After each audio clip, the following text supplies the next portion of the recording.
Hey guys, and welcome to my next Doctor Who December video. This is kind of the next installment of my ranking of the RTD era episodes, and this video I will be talking about numbers 30 to 21. Again, to reiterate, my opinions tend to not really match a lot of people's opinions, and you probably won't agree, but let's just get into it anyway. Number 30 on the list is actually one that I believe is regarded as one of the least loved episodes of season 3, and that is 42.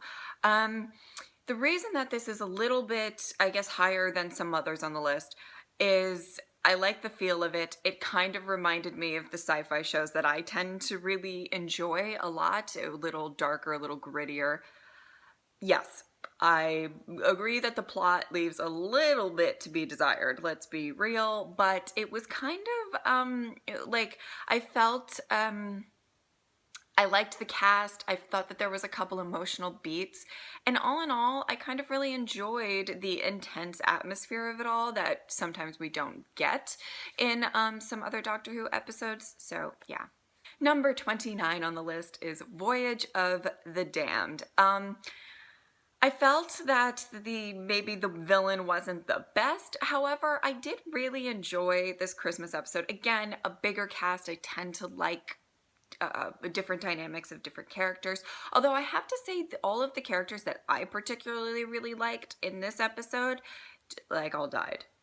It did not go very, very well for me, but in general, I thought it was an interesting concept. It's kind of good fun, and I really enjoyed it for a Christmas special. Number 28 on the list, and it's finally here, because I haven't uploaded any of but I can only imagine that there was probably a bit of uproar that in my first video, I didn't include Love and Monsters. I don't know what it is. How I feel about Love and Monsters. I feel like I really liked the way that it started off. I enjoyed it, and then I think it kind of lost its way with a little bit of campiness and a little bit of, I know that some people were upset about kind of the crude humor. I liked the guy, Elton, am I correct with that? I liked the guy. I thought he was funny, and I liked the different, like, when it first opened up, I was really intrigued and like, oh, this is interesting. I kind of enjoy this. But I think Love and Monsters, for me, suffered the opposite of, how some episodes suffered from overhype, where everybody said it was the best thing ever and my expectations were like through the roof. Whereas when I started watching Doctor Who, everybody was like, oh God, she's gonna quit after Love and Monsters. Love and Monsters is the worst thing ever. And I didn't think it was the worst thing ever. So, yeah, I mean, it's not one of my favorite episodes, but for me personally, I don't think it's that bad. Sue me. Number 27 on the list is Dalek. So, here's the thing. Again, kind of like I talked about in the previous video with the Master reveal, I didn't have any prior knowledge to the Daleks. What I liked about this episode is I think that they did a really good job of showcasing a bit of the history between the Doctor and the Daleks without, it being too, not going over your head. And also not, kind of really dumbing it down. Do you know what I mean? Especially when I rewatched it. I mean, Chris's performance is amazing in that episode. And I think that the reason that I like it is because of his performance. And I think it's just a great showcasing of that villain. And we get other showcasings of Daleks later on. But I think it was a very good introduction for into the new show. Number 26 on the list, Get Ready to Hate Me, Get Ready to Hate Me, The Girl in the Fireplace. To be fair, it moved up dramatically since I rewatched it, and this is the epitome of what got overhyped for me, because it was just, I don't know, it didn't blow me away. Now, like, really, don't go watch that reaction if you're a big fan of the episode, because you'll just get mad at me, because I think it was just one of those things where everybody was saying how it's like the best thing ever. And I think I was just, I don't know what I was expecting, but I think I was waiting for like some big revelation or reveal. I don't know what I was expecting, but it kind of was the episode that sort of taught me the lessons of overhype when it comes to Doctor Who episodes. And I gotta say, I mean, I rewatched it, and this was the number one thing that I wanted to rewatch. Like, I was so excited to rewatch it because I remember what happened, that everybody was like, this is the best thing ever, and I was like, not in love with it. And I rewatched it, and I gotta say, on the second viewing, I felt it was more emotional. I felt the emotional impact a bit more on the second viewing, but I still, you know, it's still not in my top 10 or anything like that, so it's still, I don't think it stuck with me. But I think that's the beauty of Doctor Who, that we all kind of really cling to different episodes. So I'm sorry, because I feel like a lot of people would even put this as their number one, and but it just didn't connect with me as much as other episodes did. Number 25 on the list is The Unicorn and the Wasp. Okay, so this episode, I think is a good time. I don't know how I feel about the Wasp, you know, being a villain and stuff like that. A little campy and stuff, but it's still, I love that it's a kind of a fun whodunit episode. And though, if I think about season 4, which is one of my favorite seasons, and it's by far my favorite season of the RTD era, it probably is kind of on the lower end of the spectrum of the, you know, episodes in season 4, but that doesn't mean that I didn't really enjoy it. It was a nice, fun episode, and I think it was kind of a good time. And that kiss between Donna and the Doctor, hilarious. So I actually really enjoyed rewatching that one. Number 24 on the list, which, like, I think improved, one of the ones that improved a lot with a rewatch, was Gridlock. It was fun and such a unique premise. It was interesting to kind of see Martha and the Doctor kind of get a little bit separated.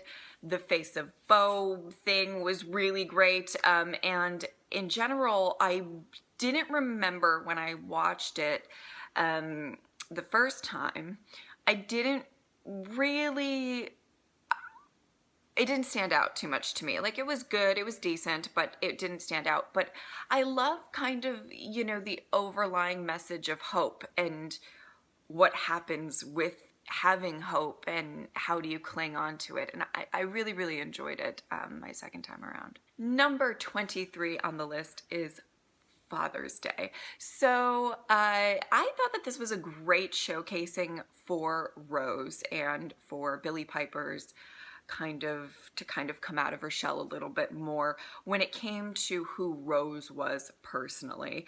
I liked that we're dealing with a storyline that I think really kind of is kind of a conflict of interest, you know, going back and trying to change time, or trying to, you know, it's kind of a very sweet story of a daughter trying to save her father, and why that, you know, can or can't happen, and exploring that. I did really, I thought it was very sweet, and I think the dynamic between Chris and Billie, the chemistry between the two was very great for this episode, and I really enjoyed it watching it again, and thought it was quite emotional. Number 22 on the list was so much fun watching again, and that was The End of the World. So What's interesting is, I think if you go to my first, especially my first, like 5 reactions to Doctor Who, the first 5 episodes, I was, in general, Doctor Who, a lot of kind of, is not entirely my favorite type of genre, sort of. I mean, it depends.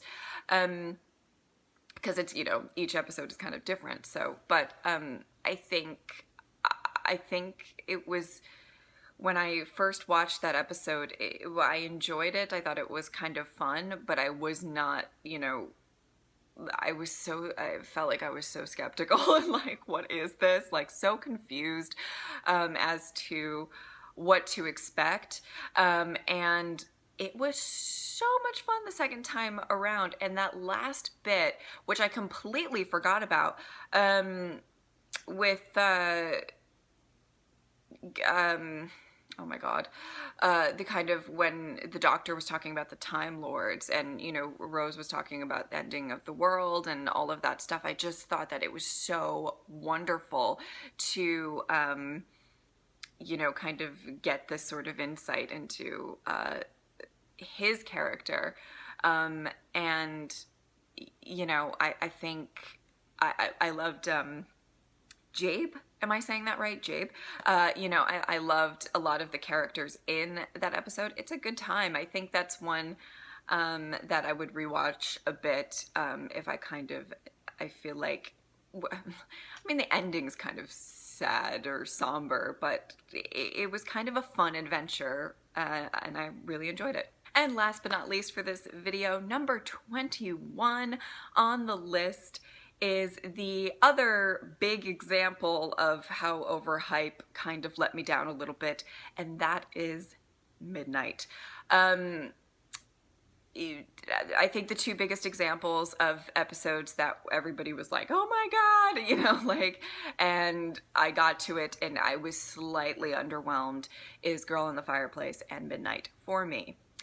And I think when I rewatched Midnight, that was actually one of the first ones that I rewatched because I really wanted to see, how I felt about it and how,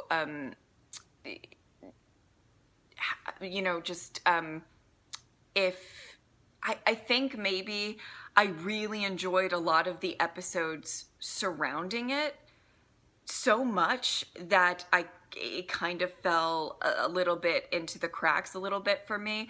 And so for that one in particular, I thought maybe it just didn't stand out for, season 4, which I feel like is just such a great season, at least for me.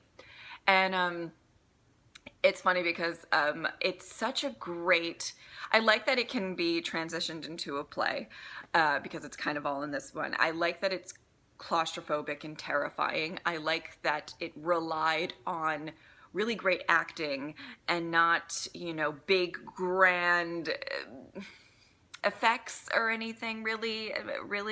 And I liked that there were some very emotional moments, but also a great look into humanity and how terrifying, when people are scared, what they will do. That's really interesting. Absolutely adored it a lot more on a rewatch than initially. But I think I liked it initially. I just think that it didn't, jump out at me as much as people were saying it was going to. And unfortunately, that is a thing with reacting. Now, I haven't really been reading comments as of lately since, spoilers are everywhere and stuff like that with episodes now. But I also have learned to not really take every single person's, like, oh my God, this is going to be so amazing. Sometimes we all have different opinions. I think, I don't know. I feel like I'm doing like the more you know message of the day, but we all have different opinions. We all like different things. I mean, that's the way that the world works, and nobody's right or wrong. It's just before everybody attacks each other in the comment section because somebody says, you know, that video or that episode was the worst, and no, it was the best, and this, that, and the other thing. Guys, it's okay. But yeah, I hope that you guys are enjoying this countdown and because I really like kind of showing you guys how I felt, and I wanted to do something that kind of did a bit of a callback to, you know, the Russell T Davies, you know, did I say that right? Era of Doctor Who. So yeah, thank you guys so much for watching, and I will see you tomorrow. Bye!